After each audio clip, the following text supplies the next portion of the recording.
सब देखने और सुनने वालों की खिदमत में मोहब्बत भरा सलाम। पाकिस्तान और दूसरे ममालिक के क्या हालात है। अमेरिका के ट्रंप साहब ने बड़े बड़े कारनामे इस वक्त एक महीने में अंजाम दिए हैं, लेकिन सबसे पहले पाकिस्तान इरफान अहमद खान साहब हमारे साथ होंगे। खान साहब, पाकिस्तान से क्या अपडेट है? या पाकिस्तान से अपडेट जो है वो कोई अच्छी खबरें पाकिस्तान से नहीं आ रही, ना सियासी तौर पे और ना भी इंजामी तौर पे भी। अब ये जो अदलिया का नया मसला खड़ा हो गया है, ये दुनिया में एक नई जग हंसाई वाली बात है कि कहीं दुनिया में ऐसा नहीं होता जो इस वक्त पाकिस्तान की सुप्रीम कोर्ट और इंजामिया के दरमियान और अपोजिशन के दरमियान मुलाकातों का सिलसिला चल रहा है जी। सारी दुनिया में अदलिया जो है वो इंडिपेंडेंट काम करती है। इंडिपेंडेंट अगर कोई बात का मशवरा देना हो, कुछ करना हो, तो हुकूमतें खत लिख देती हैं सुप्रीम कोर्ट को। या इस किस्म की कैफियत पैदा नहीं होती कि वज़ीर आज़म भी सुप्रीम कोर्ट के चीफ जस्टिस से मिल रहा है, पूरे डेलीगेशन के साथ मिल रहा है, और उसके बाद अपोजिशन जो है वो भी अपोजिशन चीफ जस्टिस के साथ मिल रही है। ये तमाम बातें जो है ये सवाल खड़ा करती हैं आम शहरी के ज़हन में कि ये क्या मामलात हैं जिनके ऊपर ये गुफ्तो शरीफ करना जरूरी हो गया है।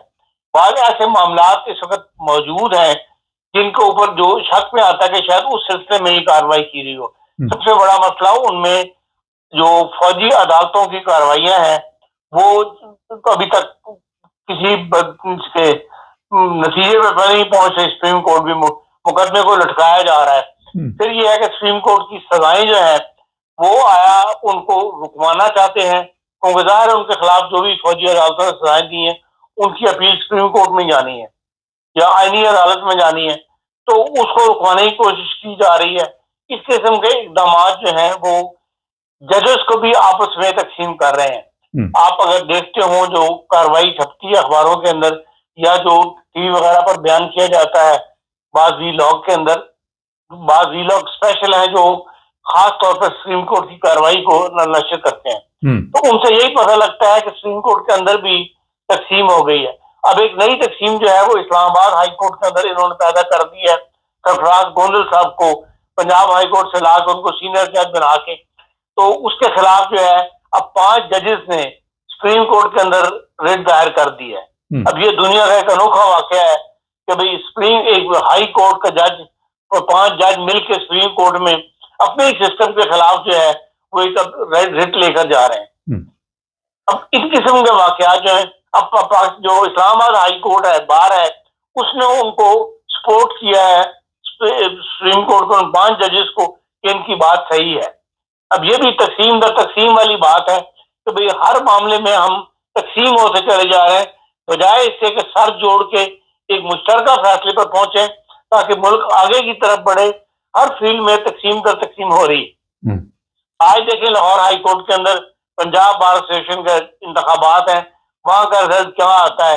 वहां भी हस्ब मामूल जो हामिद खान ग्रुप है और जो पासमा गैरी ग्रुप है उनमें आपस में मुकाबला है।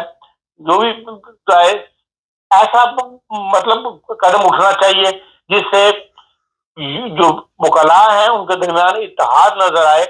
जो भी वो फैसले करें वो मुश्तरक मिलकर फैसले करें ताकि जो फिजा पैदा हो रही है सुप्रीम कोर्ट के और हाई कोर्ट के जजेस की तकसीम की, और जिससे बार काउंसिल भी तकसीम हो रही हैं।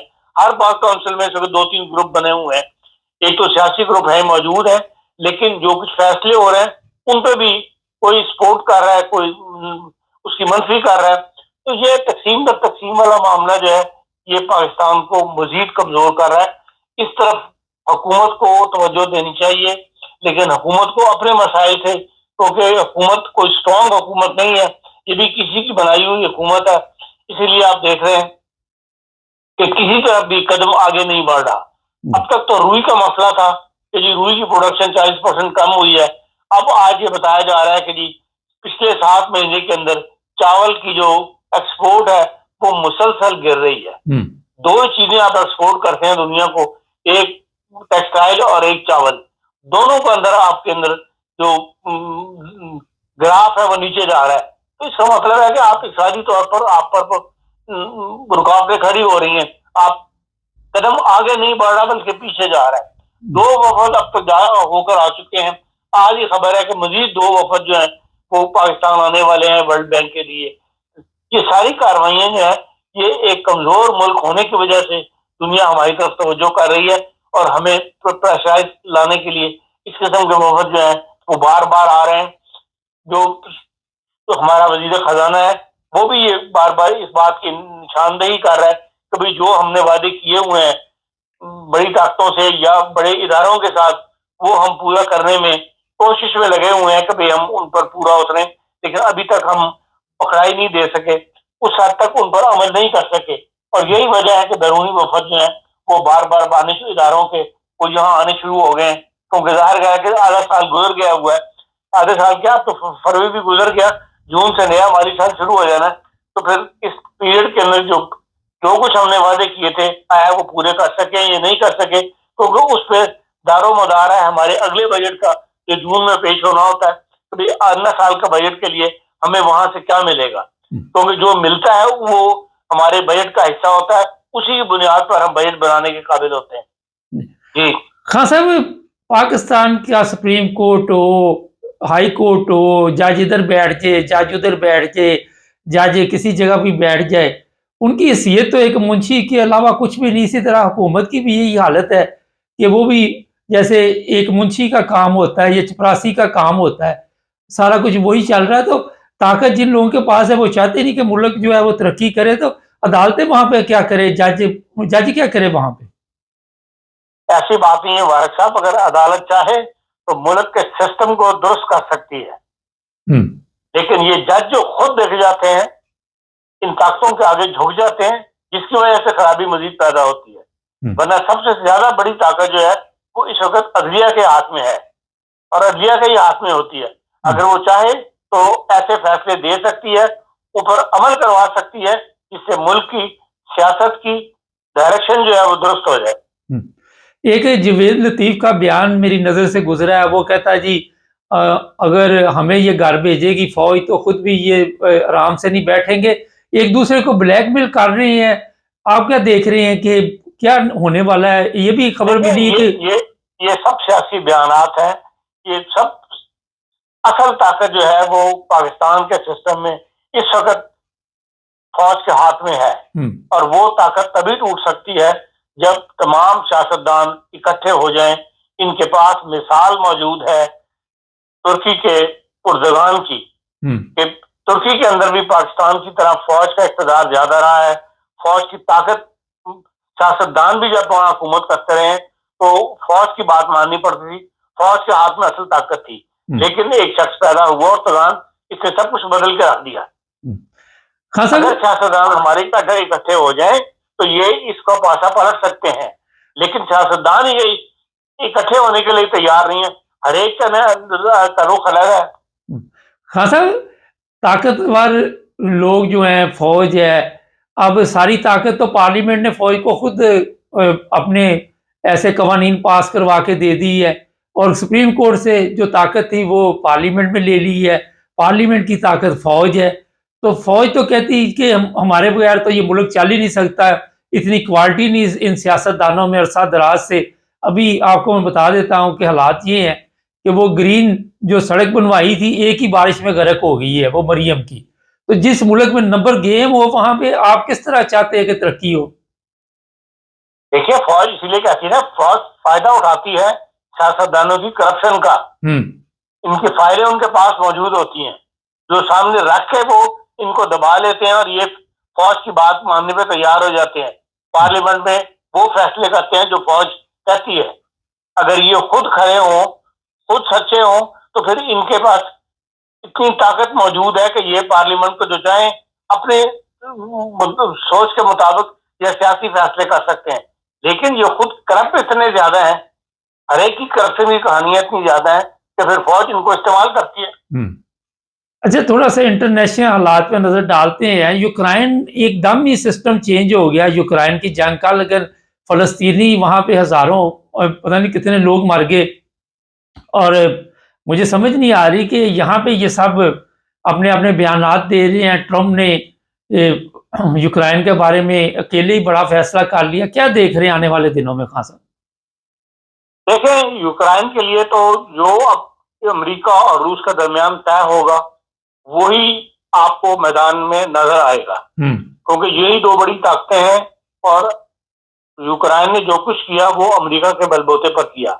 उस वक्त अमेरिका और मगरबी ताकतें आपस में मिली हुई थी और इसलिए जो कुछ हो रहा था वो मिलकर हो रहा था।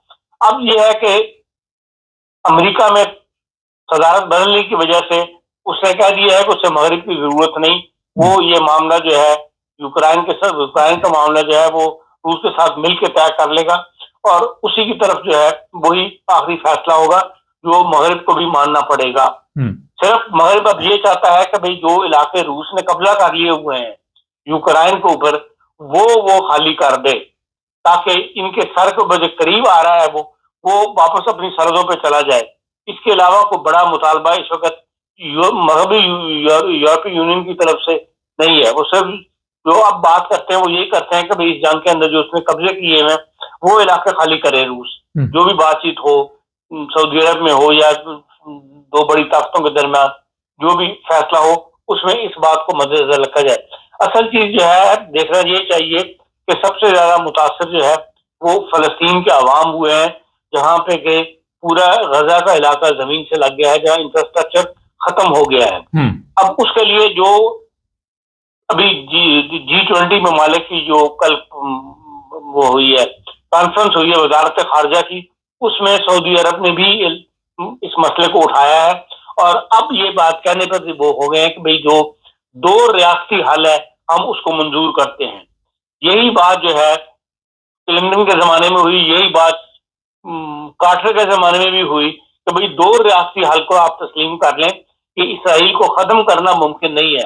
हाँ, उसके साथ जो अरब रियासत है फलस्तीन की रियासत है उसको भी उसी तरह हकूक दिया जाए और उसी तरह एक मुल्क के तौर पर जो है वो तस्लीम कर लिया जाए। इसके लिए एक लंबे अरसे से मगरबी दुनिया भी और अमेरिकन ताकत भी अभी सदरान भी इस पर राजी रहे हैं, लेकिन मुसलमान ममालिक इस पर इत्तेहाद नहीं करते थे। वो कहते हैं फलस्तीन का वजूद गलत, फलस्तीन ही उसकी वो सरजमीन है, फलस्तीन को ही बनेगा, इसराइल को मुल्क खाली करना पड़ेगा। अब ये इतना जमाना गुजर गया इस बात को, अब ये मुमकिन नहीं रहा।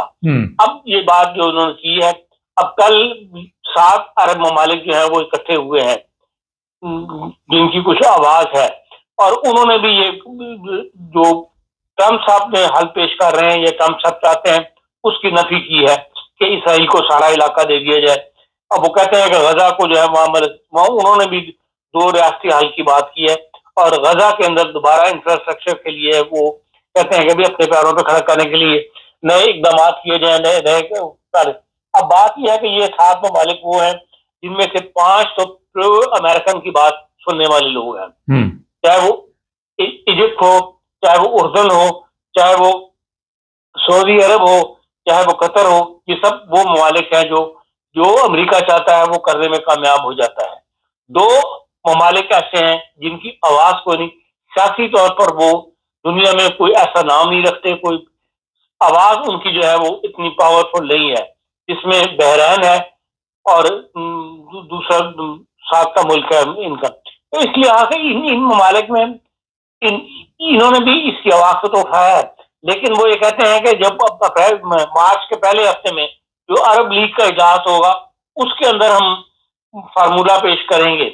बात यह है कि जब आप बात करते हैं, अगर आप ट्रम्प के फार्मूले को रिजेक्ट कर रहे हैं तो आपको फौरी तौर पर एक उसका मुतबादिल पेश करना चाहिए कि हम ट्रम्प का नहीं चाहते, हम ये चीज चाहते हैं कि इस तरह गजा को आबाद किया जाए। तो तब तो बात बनती है। अब फिर इन्होंने कहा कि अब हम अप्रैल मार्च में जो अरब लीग का इजलास होगा उसके अंदर हम कोई ना कोई फार्मूला जो है पेश करने में कामयाब हो जाएंगे। असल चीज हमारी ना इत्तेफाकी है, अरब ममालिक के अंदर इस फलस्तीन के मसले के ऊपर सबको एक आवाज के साथ आना चाहिए और जो फलस्तीन के अंदर 3 ग्रुप बने हुए हैं उनको भी अपना इख्तिलाफ खत्म करके एक आवाज बननी चाहिए और वो फलस्तीन का क़याम है। उसके लिए तीनों को, हमास को भी, हिजबुल्लाह को भी और जो PLO की तंजीम है अब्बास साहब वाली, उसको भी एक आवाज बन के करेंगे तो फिर दुनिया कामयाब होगी دنیا زیادہ فائدہ جو ہے وہ مسلمانوں کی نا اتفاقی کا اٹھاتی ہے کہ بھئی ان کو خریدنا، ان میں سے ان کو توڑنا جو ہے وہ زیادہ آسان ہے. اسی لیے ہم مسلمان دن بدن کمزور ہوتے چلے جا رہے ہیں. اب جو یہ آواز اٹھی ہے کہ ہاں 2 ریاستی حل طلب منظور کر لیا جائے، تو پھر اس کے لیے تمام مسلمانوں کا ایک ہی موقف ہونا چاہیے، اور اسی کے تحت پھر اس کو تسلیم کرتے ہوئے فلسطینیوں کو اس کے مطابق پھر عمل کرنا چاہیے. ہاں صاحب، آخر پہ مختصر جرمنی کے متعلق بتائیں، الیکشن ہے کل، کیا حالات ہیں؟ جرمنی کے الیکشن کی جی جی ہاں جی، وہ کل دیکھے کل فیصلہ ہو جائے گا. بظاہر نظر یہی آتا ہے کہ 3 پارٹی حکومت بنے گی، اور اس لحاظ سے گرون پارٹی کو فائدہ رہے گا کہ بھئی انہوں نے جو بھی حکومت بنی تیسری پارٹی انہیں کو لینا پڑے گا. اور جو پچھلے دنوں آخری دنوں کی وہ چلی ہے انتخابی مہم، اس میں کافی اونچ نیچ جو ہے وہ ہوتی رہی ہے مختلف سرویز کے دوران. لیکن بہرحال جو AFD کا زور بظاہر نظر یہ آتا ہے کہ کچھ کم ہوا ہے. جو جس قسم کی پالیسیز انہوں نے اناؤنس کی ہیں، جس قسم کی تقریریں وغیرہ ہوئی ہیں، تو بہرحال CDU اور کے بارے میں یہی کہا جاتا ہے کہ یہی سب سے بڑی پارٹی بنے گی. اور دوسری طرف سیاسی پارٹی کے بارے میں AFD اور SPD کے درمیان مقابلہ ہے، دیکھیں کون کامیاب ہوتا ہے. خاصا CDU کے متعلق بھی اس وقت یہ بات سامنے آئی ہے کہ وہ بھی AFD کے ساتھ مل گئی ہے. آپ کیا سمجھتے ہیں کہ غیر ملکی جو ہیں انہیں کس کو ووٹ دینا چاہیے؟ دیکھیں غیر ملکیوں کو تو سر دست اس پارٹی کو سپورٹ دینا چاہیے جو غیر ملکیوں کو فیور کرے، کیونکہ ہم اس پوزیشن میں نہیں ہے کہ ملکی اقتصادیات کے لیے ہم کوئی بڑا کردار ادا کر سکتے ہوں. اصل چیز تو یہ ہے کہ بھئی ہمیں جس ملک کو ہماری ضرورت ہے غیر ملکیوں کی، اس ملک میں رہتے ہوئے اپنا مقام بنانے کی ہمیں رستہ ہموار ہو ہمارے لیے، کہ ہاں ہم ان کی ضرورت ہے. پارٹی کو یہ احساس ہو کہ یہ لوگ ہمارے ملک کی ضرورت ہے، ہماری اقتصادیات کی ضرورت ہے، ہم ان کے بغیر ہمارا سسٹم جو ہے وہ نہیں چل سکتا. سسٹم تو وہ چلا لیتے ہیں، مراد یہ ہے کہ بھئی ہماری جو انڈسٹری ہے یا ہمارا جو گراف ہے جو اوپر جا رہا ہے، اس میں غیر ملکیوں کا بہت بڑا ہاتھ ہے. اس کی قدر کرنے والی پارٹی جو بھی ہو اس کو ہمیں ووٹ دینا چاہیے. بہت شکریہ خان صاحب. سسٹم نہیں چل رہا، مگر پرابلم یہ کہ غیر ملکی کا بھی سسٹم نہیں چلتا. اور جس طرح بارہا دفعہ ہم نے بتایا کہ جو بھی پارٹی آپ کو اچھی لگے، لوگوں میں اتنا شعور تو ہے، SPD ہے، لنکے ہے یا گرونے ہے، یہ پارٹیاں دوسروں سے بہتر ہے غیر ملکیوں کے حق میں، لیکن فیصلہ آپ نے خود کرنا. یہاں پہ ہر بندے کو آزادی رائے کا حق ہے. میاں بیوی بھی اگر ووٹ ڈالنے جاتے ہیں تو وہ بھی کسی کو، کئی ایسے ہوتے کہ ایک دوسرے کو نہیں بتاتے اور کسی پہ پریشر نہیں ڈالا جاتا. کل ہم کوشش کریں گے کہ میں خود جرمنی میں اس وقت موجود ہوں الیکشن کے لیے، اور کچھ نہ کچھ یہاں کی جھلکیاں دکھائیں گے کہ کس طرح یہاں پہ ووٹنگ کے لیے لوگ جا رہے ہیں، کیا ہو رہا ہے، پاکستان کے ووٹ جو ہوتے ہیں یا یہاں کے ہیں کیا فرق ہے. مقصد یہ ہوتا ہے کہ لوگوں میں شعور ہے، مگر پاکستانی قوم کا اتنا بیڑا غرق ہوا ہے، اتنی جلدی آنے والا نہیں کہ صرف میرے کہنے پہ وہ اپنے آپ کو بدل لیں. بہرحال ہمارا جو فرض ہے وہ ہم انشاءاللہ کل کوشش کریں گے کہ آپ کو دکھائیں. چینل کو سبسکرائب کرنا مت بھولیں، جڑے رہیں ہمارے ساتھ.